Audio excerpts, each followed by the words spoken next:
I think that really, just to get into PR in general, you need to go look for your opportunities. Kind of don't expect them to be handed to you.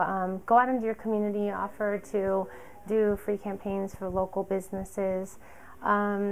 Reach out to networking type of organizations. Go to like PRSA networking events, I guess in Austin for this market.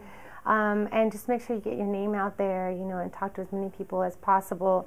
The more enthusiasm and proactiveness you show, you're going to catch the attention of people, and an opportunity is going to come up, and somebody's going to call you and say, hey, I heard about this, and I remembered you mentioned so-and-so, and I thought it would be a great chance for you, and just let people know what it is that you want to do, and it'll come around.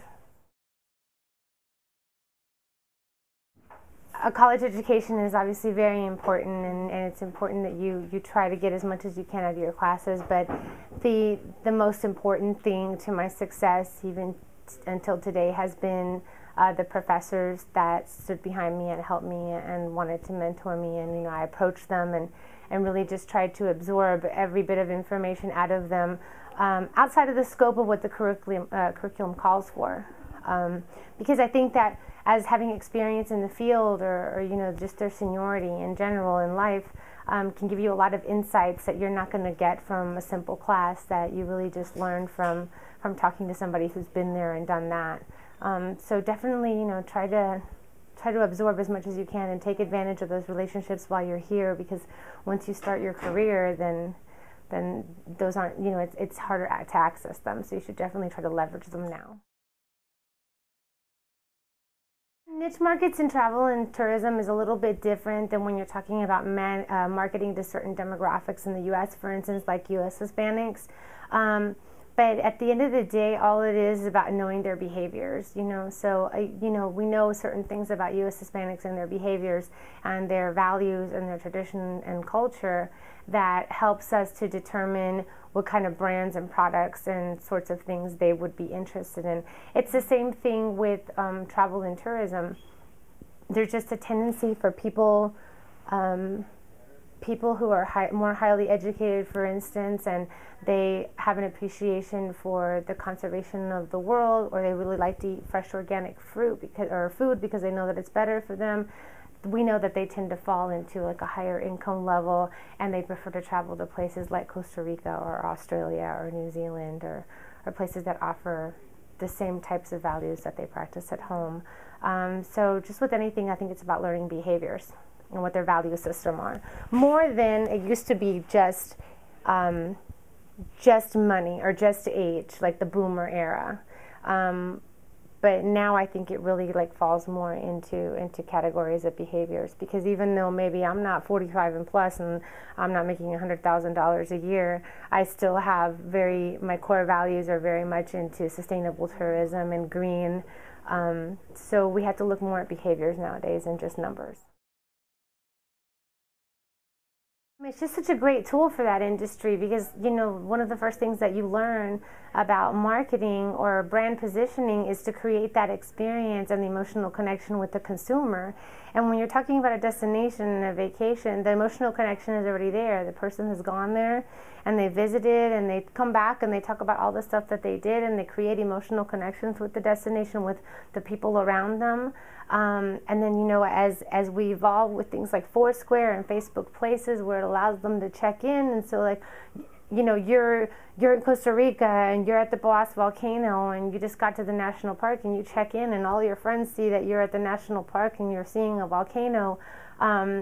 It just has a tremendous capacity to help tourism grow, just again because the emotional connection is automatically built in to the social media platform. I think that the best thing is to be a freelance journalist, unless you're going to wind up working for a major media outlet in travel, like Travel and Leisure or Condé Nast, or even if you want to go digital, like the Huffington Post. Sometimes it's just best to be a freelancer and develop relationships with different types of magazines and print publication, especially since those are becoming so niche now. There's magazines just for destination weddings, just for spas, just for green. And so you could be a journalist that covers all three and has relationships with three editors, and you sell three different stories, and then you could take those stories and sell them to another outlet. And I really think that if you want to enjoy like travel journalism, that's probably the way that you need to go. And obviously, start your own travel blog. Brand yourself. Don't let the magazine brand you. Brand yourself and make yourself relevant.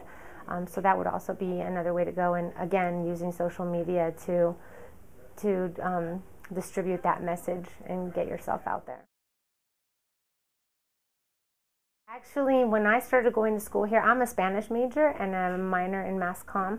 And when I started going to school at Texas State, I was going to be a Spanish teacher. And then I got really disillusioned with the school system.